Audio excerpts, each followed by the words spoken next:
এলোমেলো চুল, শরীরে বিছানায় চাদর জড়িয়ে ফ্লোরের এক কোণে গুটিসুটি করে বসে হাঁটুর উপর মাথা নিচু করে কাঁদছে আলো। কাঁদবেই না কেন? গত রাতে যে আলোর সাথে খুব খারাপ কিছু হয়ে গেছে। একটা অবিবাহিত মেয়ের যে সতীত্ব হরণ হয়েছে, তাও জোরপূর্বক। সেই রাত থেকেই এভাবেই বসে মেয়েটা কাঁদছে।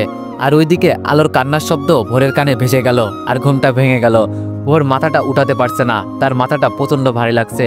গতকাল রাতে সে পুরো ড্রাঙ্ক ছিল। তারপর কষ্ট করে উঠে বসলো, উঠে ভালোভাবে চারিদিকে চোখ বুলিয়ে নিল। তারপর চোখ আটকে গেল ফ্লোরে বসে কান্না করা আলোর দিকে। কিন্তু কিছু বুঝতে পারছে না মেয়েটাকে। যেহেতু আলোর মাথা নিচু করা আর শরীরে বেডশিট জড়ানো, তবুও জিজ্ঞেস করলো, কে কাঁদছে ওখানে? আবারও দুইবার বলল, কিন্তু কোনো সারা শব্দ না পাওয়াতে এবার উঠে আলোর সামনে গিয়ে ভোর বলল, কি হলো, কে আপনি? এবার আলো মাথাটা উঁচু করলো। সাথে সাথে ভোর জিজ্ঞেস করলো, কি ব্যাপার আলো, আপনি এখানে এভাবে বসে কাঁদছেন কেন? আলো নিশ্চুপ। ভোর বলল, কি হলো বলুন, কাঁদছেন কেন? আর আপনি আমার রুমে কেন?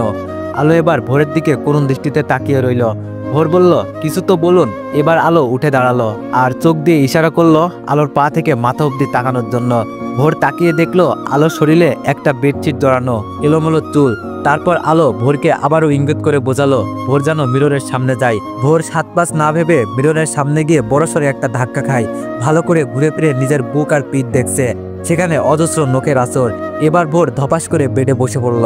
আর তখন দেখে পায়ের কাছে আলোর জামা আর ওড়না পড়ে আছে।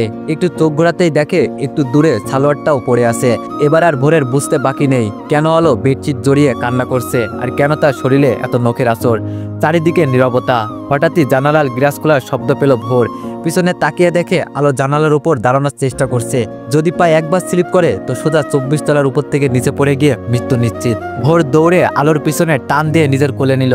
এরপর কোল থেকে নামিয়ে জিজ্ঞেস করলো, কি করতে গিয়েছিলেন ওখানে? আলো করুণ কণ্ঠে বলল, মরতে। ভোর বলল, কেন? আলো বলল, এছাড়া আমি আর কি করতে পারি? ভোর বলল, মরলেই কি সব সমাধান হয়ে যাবে? আলো বলল, হয়তো এটাই সমাধান, কারণ আমি যে মেয়ে। ভোর বলল, স্টপ দিস ননসেন্স। আলো বলল, এই মুখ এই সমাজে কি করে দেখাবো? আমার বাবার সামনে কি করে দাঁড়াবো? তার ফুলের মতো মেয়েটা যে বিয়ের আগেই নষ্ট হয়ে গেছে, কি করে সেই নষ্ট ফুলকে বাবা দেখবে? বাবা যে আমার মরেই যাবে। আপনি বিখ্যাত, ধনশীল, নামকরা সার্থক বিজনেসম্যান। আপনার টাকার নিচে আপনার সব অপরাধ চাপা পড়ে যাবে। সমাজে আপনার দিকে হাত তুলবে না, সবাই আলো মেয়েটার দিকেই হাত তুলবে। হয়তো বলেই বসবে মেয়েটা একটা প্রস্টিটিউট। এটা বলার সাথে সাথে ভোর সজোরে আলোর গালে একটা ঠাস করে থাপ্পড় বসিয়ে দেয়। আলো বসে কান্না করতে থাকে। চারিদিকে আবার নিস্তব্ধ হয়ে গেল। একটা গম্ভীর গম্ভীর ভাব আশ্রে দেয়ালে, যেন সব থমকে গেছে। নীরবে আলো কাঁদছে আর ওইদিকে আকাশ পানে তাকিয়ে ভোর ভাবছে। কি ভাবছে তা সে নিজেও জানে না। নীরবতা ভেঙে ভোর বলল, রেডি হয়ে নাও 10 মিনিটের মধ্যে। আলো গালে হাত দিয়ে ফুপিয়ে ফুপিয়ে কাঁদতে কাঁদতে বলল, কেন? ভোর বলল, আমি বলছি তাই, কোনো প্রশ্ন করো না। আলো আর কিছু না বলে পাশেই নিজের রুমে সেখানে চলে যায়। 10 মিনিট পর ভোর রেডি হয়ে আলোর রুমে নক দেয়। ওয়ানএক্স সবচেয়ে বিশ্বস্ত বুকমেকার, যা পিএইচডি এবং সিরিয়া অ্যাপের অফিসিয়াল পার্টনার। 22শে মার্চ থেকে ইন্ডিয়ান প্রিমিয়ার লিগ শুরু হতে চলেছে এবং এটি সবচেয়ে বড় সুযোগ আপনার প্রিয় দলকে সমর্থন করার। এই অ্যাপসে আপনি cricket, football, tennis live match দেখতে এবং তাদের স্কোর ভবিষ্যৎবাণী করে সহজেই অর্থ উপার্জন করতে পারবেন। সেই সাথে BMW গাড়ি, আইফোন, ল্যাপটপ এবং আরও অনেক নগদ পুরস্কার জেতারও সুযোগ রয়েছে। এই অ্যাপটিতে আপনি crash crystal, under and over 21 ইত্যাদি গেম খেলে সহজেই আয় করতে পারবেন। আপনি বিকাশ, নগদ, রকেট ব্যাংক, ক্রিপ্টো, পেপল এবং অন্যান্য সহজ পদ্ধতির মাধ্যমে সহজেই আপনার জেতা টাকা তুলতে পারবেন। এখানে আপনি 24 ঘন্টায় 7 দিন গ্রাহক সহায়তা পাবেন। তাই এখনই পিন কমেন্টের লিঙ্ক ব্যবহার করে রেজিস্ট্রেশন করুন অথবা গুগলে ওয়ানএক্স সার্চ লিখে রেজিস্ট্রেশন করুন। আর হ্যাঁ, রেজিস্ট্রেশনের সময় আমার প্রোমো কোড VODO7 ব্যবহার করে প্রথমবার ডিপোজিটে 20,000 টাকা পর্যন্ত পান। একটু পর আলো বেরিয়ে আসে। একটা সাদা 3 পিস পরেছে, লম্বা হাতাওয়ালা। মেয়েটা সবসময় লম্বা হাতাওয়ালাই 3 পিস পরে, লং 3 পিস পরে, কারণ তার গায়ের রংটা অল্প কিছু অংশ দেখা যায়। সাদা 3 পিসে মুখের কালো রংটা বেশ কালোতে ফুটে উঠেছে। তার উপর তো মলিন একটা চেহারা, চোখগুলো ফোলা, সারা রাত যেন কান্না করেছে। তারপর ভোর বলল, আমার সাথে আসো। আলো ভোরের পিছনে পিছনে যাচ্ছে। ভোর গিয়ে গাড়ির ড্রাইভ সিটে বসলো। তার পাশের সিটে আলোকে বসতে বলল। আলো গাড়িতে উঠলো। কোথায় নিয়ে যাচ্ছে আলো জানে না। ভোর গাড়ি ড্রাইভ করছে আর আলো বাইরে এক পলক তাকিয়ে আছে, নিস্তব্ধ সেই দৃষ্টি। ভোর মাঝে মাঝে তাকিয়ে দেখছে আলোকে, কিন্তু আলো তো সেই বাইরেই তাকানো। এর মধ্যে ওদের পরিচয়টা বলি। আলোর পুরো নাম আলো শাখাওয়াত। আলো ভোর চৌধুরীর বিয়ে। কি ভাবছেন, বিয়েরা তো সবসময় সুন্দরী হয়, তবে আলো কেন কালো? আসলে ভোরের কাছে যোগ্যতাটাই সব, সে গায়ের রং দেখে না। আলোর যোগ্যতা ছিল তাই এই পোস্টে জব পেয়েছে। ওরা এখন সিঙ্গাপুরে আছে। এই প্রথম আলোর দেশের বাইরে আসলো, তবে অফিসের কাজের জন্যই আসতে চেয়েছিল না, কিন্তু কি করার, রুলস তো মানতেই হবে। 2 দিন আগে ভোরের কোম্পানির সাথে সিঙ্গাপুরের একটা কোম্পানির ডিলটা প্রপারলি সাকসেস হয়েছে, তাই গতকাল রাতে ভোর একটা পার্টি থ্রো করে। ভোর আর আলো যেই হোটেলে উঠেছে সেই হোটেলেই, সেই পার্টিতে ভোর অনেক বেশি ড্রিঙ্কস করে, যার ফলে ভোরের রুমে নিয়ে আসতে হয় আলোর। ভোর নিজের মধ্যে তখন ছিল না, পুরো মাতাল ছিল। আলোর সাথে জোরপূর্বকভাবেই শারীরিক সম্পর্ক করে। আলো বারবার বাধা দিচ্ছিল, সাথে নখ দিয়ে আঁচড় কাটছিল, কিন্তু একজন মাতালের কি আর সেই হুঁশ থাকে না। তেমনই ভোরের ছিল না, সে তার নিজের কাজ চালিয়ে যাচ্ছিল আর আলো চোখের পানি ঝরাচ্ছিল। হঠাৎ গাড়ির ব্রেক করলো আর আলো তার ভাবনার জগৎ থেকে বের হয়ে এলো। ভোর বলল বের হন, আলো বের হলো। আলোর এখন কিছুই বলার নেই, সে আর নিজের ভিতরেই নেই, আছে নিস্তব্ধ যেন একটা মাটির পুতুল। ভোর আলোর সামনে গিয়ে আলোর হাতটা ধরে নিয়ে যাচ্ছে। আলো শুধু ভোরের দিকে তাকিয়ে আছে, কোথায় নিয়ে যাচ্ছে, কোথায় এলো এইসব আলো দেখছে না বা ভাবছে না, শুধু ভোরের দিকে তাকিয়ে হাঁটছে। হঠাৎই ভোর থেমে গেল আর বলল জুতা খোলেন। আলোকে জুতা খুলতে বলায় আলো এবার চারপাশ তাকালো, দেখে বুঝলো এটা একটা মসজিদ। মসজিদে কেন, এবার আলোর প্রশ্ন আসলো। আলো বলল মসজিদে কেন? ভোর বলল জুতা খুলুন। আলো আর কিছু না বলে জুতা খুললো আর ভোর আলোর হাত ধরে নিয়ে যাচ্ছে মসজিদের ভিতরে। এবার আলোর সামনে তাকিয়ে হাঁটছে, কিছুটা হেঁটে থামলো ভোর, তার সাথে আলো। ওদের সামনে একজন লোক বসে আছে। ভোর বলল আসসালামু আলাইকুম ইমাম হুজুর। ইমাম বলল ওয়ালাইকুম আসসালাম, আপনি ভোর চৌধুরী? ইমাম হুজুর বাংলা জানেন? ভোর বলল জি। ইমাম বলল আচ্ছা বসুন আপনারা। তারপর ভোর আর আলো বসলো। আলো এখনো জানে না কি হচ্ছে। খানিক বাদে হুজুর ভোরের দিকে তাকিয়ে বলল তবে শুরু করি বিয়ে পড়ানো? ভোর বলল জি শুরু করুন। এবার আলো বড়সড় একটা ধাক্কা খেলো। এইভাবে ভোর চৌধুরী তাকে বিয়ে করবে? এত বড় একজন বিজনেসম্যান করবে তাকে বিয়ে? কিন্তু কেন? এটা কি দয়া, নাকি সে তার ভুলে শাস্তি পূরণ করছে? সে চাইলেই তো এমন 100টা আলোকে বিয়ে করে ছেড়ে দিতে পারে তুড়িতে। তবে কি বিয়ে করে পরে ডিভোর্স দিবে? আলো আর ভাবতে পারছে না। এবার হুজুর আলোকে বলল মা আপনার নাম, আপনার বাবার নাম, আপনার মায়ের নাম? আলো ভাবনা ভেঙে উত্তর দিল আমি আলো সাখাওয়াত, বাবা শাহেদ সাখাওয়াত, মা মমতা সাখাওয়াত। ইমাম হুজুর দোয়া দুরুদ পড়ল।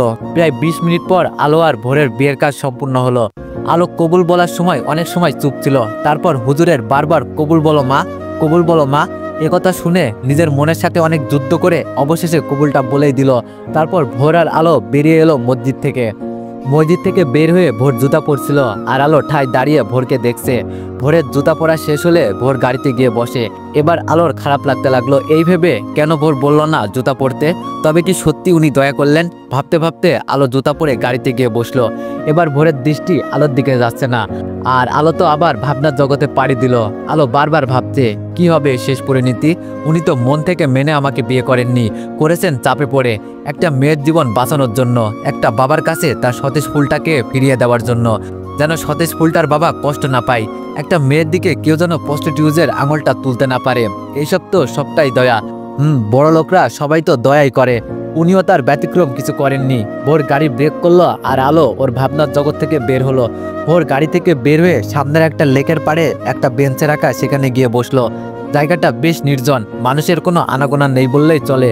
আলো আর গাড়িতে বসলো না, কারণ আলোর মনে যে অনেক প্রশ্নের ভিড় জমিয়েছে, তাদের যে শান্তি দিতে হবে। তাই আলো গিয়ে বেঞ্চের এক কোনায় বসলো।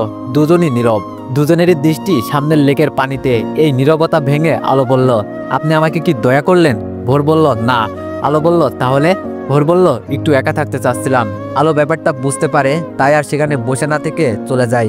আলো হাঁটছে আর ভাবছে আমি যদি রাতে ওনাকে রুমে না নিয়ে আসতাম তাহলে এইসব কিছুই হতো না। উনি ধুম করে বিয়ের ডিসিশনটা নিলেন, এখন হয়তো মানতে পারছেন না। কি করলো উনি? আমি বা কি করবো এখন? আমার কি বা করার আছে? ওনার চেহারা দেখে বেশ বোঝা যাচ্ছে উনি বেশ চিন্তিত। এত রাগী একটা মানুষ, সে যদি এমন নিস্তব্ধ হয়ে যায়, এমন নরম হয়ে যায়, তাহলে এটাই বোঝা উচিত তার ভিতরটা কত চিন্তার বাধা বেঁধেছে। এর থেকে বরং আমি মরে যাই, তবেই সব সমস্যার সমাধান হয়ে যাবে। বাবা সরি বলেই আলো লেকের পানিতে ঝাঁপ দেয়। ভোর পানিতে কিছু পড়ার শব্দ শুনে চারপাশ তাকিয়ে দেখে আলো নেই। তারপর দৌড়ে সেখানে যায়, গিয়ে দেখে আলো পানিতে ঝটপট করছে। ভোরও পানিতে ঝাঁপিয়ে পড়ে। এরপর আলোকে লেকের পাড়ে তোলে। তারপর আলোর পেটে 2 হাত দিয়ে প্রেসার দিতেই আলো কাশি দিতে দিতে উঠে পড়ে। আর সাথে সাথে ভোর আলোর গালে সজোরে একটা চর বসিয়ে দেয়। আলো গালে হাত দিয়ে কান্না করতে করতে বলে স্যার আমি তো আপনার ভালো। আলো পুরো কথাটা বলতে পারে না, তার আগেই ভোর আলোর দিকে অগ্নিদৃষ্টিতে তাকায়। এরপর ভোর আলোর হাত ধরে ওকে গাড়িতে বসিয়ে নিজেও বসে ড্রাইভ করে সোজা হোটেলে চলে আসে। তারপর যে যার রুমে চলে যায়। আজ ভোর লং টাইম একটা শাওয়ার নেয়, যেন চাইছে মস্তিষ্ককে ঠান্ডা করতে, কিন্তু এটা কি সহজ? না, সহজ না। দুপুরে হোটেল বয় দুজনের রুমেই লাঞ্চ দিয়ে যায়। ভোর খেয়ে শুয়ে পড়ে। ওর খুব ঘুমের দরকার, কারণ আজ রাতেই ওদের ফ্লাইট। তাই ভোর ঘুমানোর চেষ্টা করে আর ঘুমিয়ে পড়ে। ভোর মোবাইলে অ্যালার্ম দিয়ে রেখেছিল রাত 8টার। অ্যালার্ম বাজতেই ওর ঘুম ভেঙে যায়। উঠে আলোর রুমে যাচ্ছে বলতে আলো যেন রেডি হয়। ওদের ফ্লাইট 11টায়। আলোর দরজা লক করা ছিল না, তাই ধাক্কা দিতেই খুলে গেল। ভিতরে ঢুকে দেখে আলো নেই। তারপর ওয়াশরুমের কাছে গেল, দেখলো ওয়াশরুমের দরজাটা খোলা, তার মানে আলো ওয়াশরুমও নেই। এবার ভোর বেলকুনিতে গেল, গিয়ে দেখে আলো রকিং চেয়ারটাতে বসে ঘুমিয়ে পড়েছে। আলোর দিকে ভোর একটু ভালো করে তাকিয়ে দেখে আলো শুধু বাথ টাওয়ালটা পরে আছে, যা আলোর হাঁটু অব্দি, আর চুলের টাওয়ালটা নিচে পড়ে আছে। ভোর কোনোদিন ভাবেনি আলোকে এভাবে দেখবে, তাই ভোর ওখান থেকে সরে এলো রুমে বসে জোরে জোরে ডাকছে, আলো আলো কই আপনি? ভোরের ডাক আলোর কানে যাওয়া মাত্রই আলো ধরপড় করে উঠলো আর এক দৌড়ে রুমে গেল। আলোর একটু হুঁশ নেই যে আলো বাথ টাওয়াল পরে আছে। এসে আলো বলল, কি হয়েছে স্যার, এভাবে ডাকছেন কেন? ওর আলোর দিকে তাকিয়ে পিছন দিকে ঘুরে ফিরলো, এমন একটা ভাব করলো যেন আলোকে দেখে সে খুব লজ্জা পেয়েছে, আর সেই লজ্জায় পড়ে পিছনে ঘুরে দাঁড়িয়েছে। আসলে পুরুষরা প্রচুর ভ্রম করতে জানে আর কি। আলো ভোরের ওভাবে ঘুরে দাঁড়ানো দেখে কি ভেবে নিজের দিকে তাকালো, তাকিয়ে সেও বেশ লজ্জায় পড়ে গেল। তার ইচ্ছে করছে মাটির নিচে ঢুকে পড়তে। এর মধ্যে ভোর বলল, রেডি হন, আমাদের ফ্লাইট 11টায়। আর আপনার লাঞ্চ এখনো রাখা কেন, খাননি কেন? খেয়ে বের হবেন। সবটা আলোর বিপরীত ঘুরে দাঁড়িয়ে বলছিল, বলে রুম থেকে বের হয়ে গেল। আর আলো এইদিকে তো লজ্জায় শেষ, তারপর খেয়ে নিল কোনো মতে। এরপর রেডি হয়ে বসে রইল ভোরের জন্য। একটু পর ভোর এলো, এসে আলোকে নিয়ে বের হলো। প্রায় 1 ঘন্টা পর ওরা পৌঁছালো এয়ারপোর্টে। এখন 10টা 10 বাজে, ফ্লাইট এখনো অনেক দেরি। তাই ভোর আলোকে বসিয়ে রেখে একটু সামনে গেল ফোনে কথা বলতে বলতে। এইদিকে আলো ওর বাবার কাছে ফোন করে জানিয়ে দিল আগামীকাল দেশে আসবে। প্রায় 10 মিনিট পর ভোর এলো, সাথে কিছু খাবার নিয়ে। ভোর বলল, আলো এগুলো খেয়ে নিন। আলো বলল, আমি তো খেয়ে বের হয়েছিলাম, আমি আর খাবো না। ভোর বলল, দেখেছি, প্লেটের 4 ভাগের 1 ভাগও শেষ হয়নি, নিন খেয়ে নিন তাড়াতাড়ি, আর কোনো কথা নয়। আলো আর কথা না বাড়িয়ে চুপচাপ খেয়ে নিল। পাশে বসে ভোরও হালকা কিছু খেলো। কিছুক্ষণ পর অ্যানাউন্সমেন্ট হলো, তারপর ওদের চেকিং হলো। ওরা পাশাপাশি সিটেই বসেছে, আলো উইন্ডো সিটে আর ভোর ওর পাশেই বসেছে।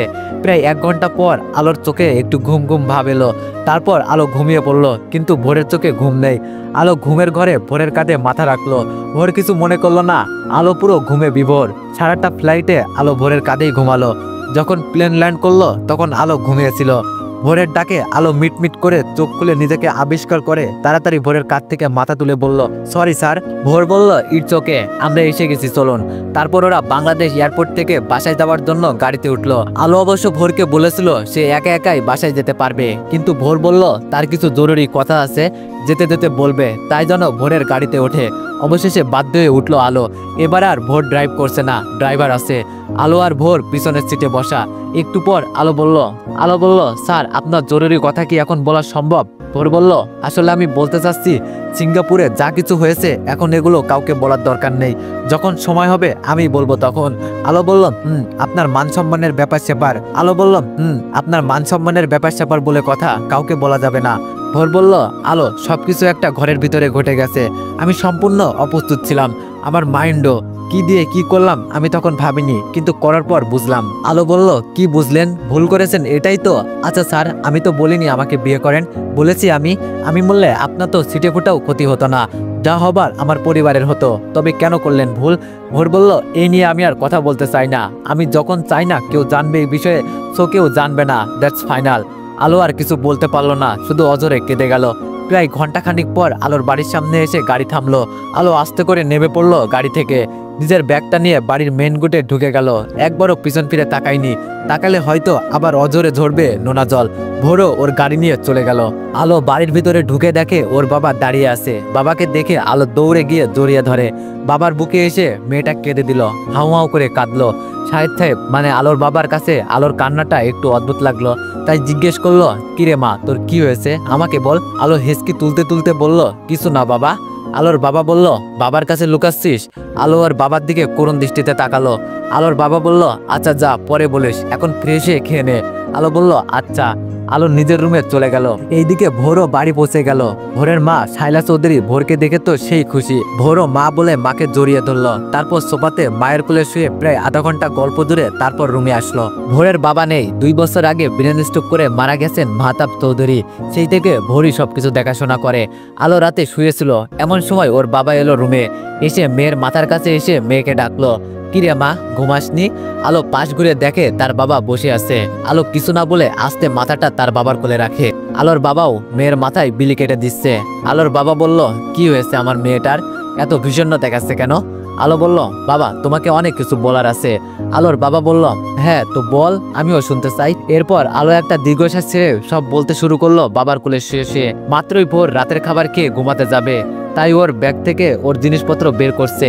এমন সময় ভোরের চোখ আটকে গেল ব্যাগের ভিতরে, কারণ সেখানে রয়েছে আলোর সেই ওড়নাটা, যেটা আলো সেদিন পার্টিতে পড়েছিল। ওড়নাটা ভোর হাতে নিল, এরপর খুললো, দেখে একটা জায়গায় ছিঁড়ে গেছে। ভোর ওড়নাটা ভাগ করে আলমারিতে রেখে দিল, এই ভেবে যে কাল ফেরত দিবে। এর মধ্যে ভোরের মা ওর রুমে এসে দেখে ফেলে তার ছেলে একটা ছেঁড়া ওড়না ভাঁজ করে আলমারিতে রাখছে।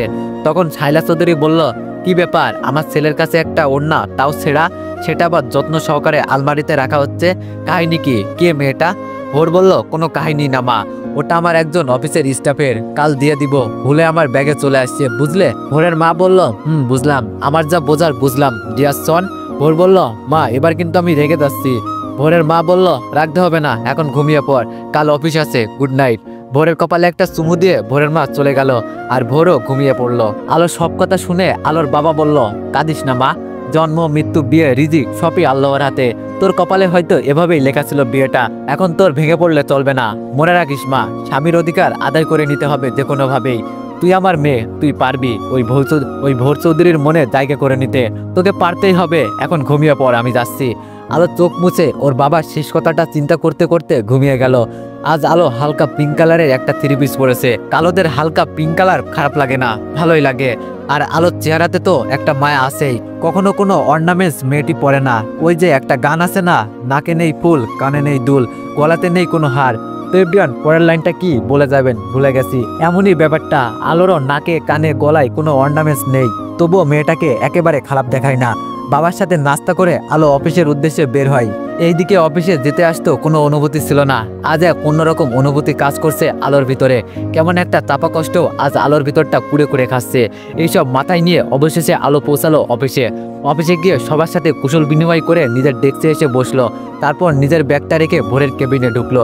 ভোর এখনো অফিসে আসেনি। প্রতিদিনই ভোরের আগেই আলো অফিসে আসে, আর এসে দেখে সবকিছু ঠিকঠাক আছে কিনা। ভোর যে পান থেকে চুন খসলে অফিস মাথায় তুলে চিল্লিয়ে, আর আলো তো সেই রকম গোছল একটা মেয়ে। এই পর্যন্ত আলোর কোনো ভুল খুঁজে পায়নি ভোর। আলো ভোরের কেবিনটা গুছিয়ে প্রয়োজনীয় সব ফাইলপত্র রেখে নিজের ডেস্কে চলে গেল। 20 মিনিট পরেই ভোর অফিসে ঢুকলো। সবাই ভোরকে কংগ্রেস করলো ডিলটা সাকসেস হওয়ার জন্য। আর মীরা এসে তো ভোরকে জড়িয়েই ধরলো। মীরা ভোরের অফিসের স্টাফ, আবার ভোরের ক্লাসমেটও ছিল। ভোরকে মীরা পছন্দ করে, দুজনকে তুমি করেই বলে, যেহেতু তারা ক্লাসমেট ছিল। ভোরের সাথে মীরাও ভোরের ডেস্কে যায়। মীরা বলল, ভোর তুমি কিন্তু সিঙ্গাপুর যেয়ে একটু শুকিয়ে গেছো। ভোর বলল, কি বলো? মা তো কিছুই বললো না, তবে কিন্তু যেতে পারতে আমাদের সাথে। মীরা বলল, যেতে তো চেয়েছিলাম, বাট হঠাৎই অসুস্থ হয়ে পড়লাম। ভোর বলল, ওকে, মন খারাপ করো না, পরের বার যাবে। মীরা বলল, আচ্ছা। ও তুমি তো আজ আমাকে দেখলেই না, আমি যে নিউ ড্রেস পরেছি। ভোর বলল, ও খেয়াল করিনি। নাইস, তোমাকে কিন্তু এই 3/4 স্কার্টে ভালোই লাগে। আর সব থেকে বড় কথা, তুমি অনেক স্মার্ট এই অফিসের সব মেয়ের থেকে। মীরা বলল, হ্যাঁ, সব মেয়েগুলো আমার কাছে অ্যাডভাইস নেয়, শুধু একজন ছাড়া। ভোর বলল, কে? মীরা বলল, কি আবার? তোমার পিয়ে আলো। তুমি আমাকে তোমার পিয়ের পোস্টার দিলেই পারতা। ভোর বলল, বুঝলাম, ওকে, অনেক গল্প করেছি, এখন তবে কাজ শুরু করি। মীরা বলল, ওকে, সি ইউ লেটার, বাই। ভোর বলল, বাই। তো এভরিওয়ান, এই গল্পের নেক্সট পার্ট চাইলে বেশি বেশি কমেন্ট করো। আর কালকের গল্পটা চেঞ্জ করতে হয়েছে, তোমরা অনেকেই বলতাছো যে গল্পটি 18+ হয়ে যাচ্ছে। তো তোমাদের রিকোয়েস্টে কালকের গল্পটি চেঞ্জ করে নতুন একটি গল্প শুরু করলাম। তো আশা করি এই গল্পটা তোমাদের অনেক ভালো লাগবে, আর আশা করি তোমরা সবাই একটু সাপোর্ট করবা। ধন্যবাদ।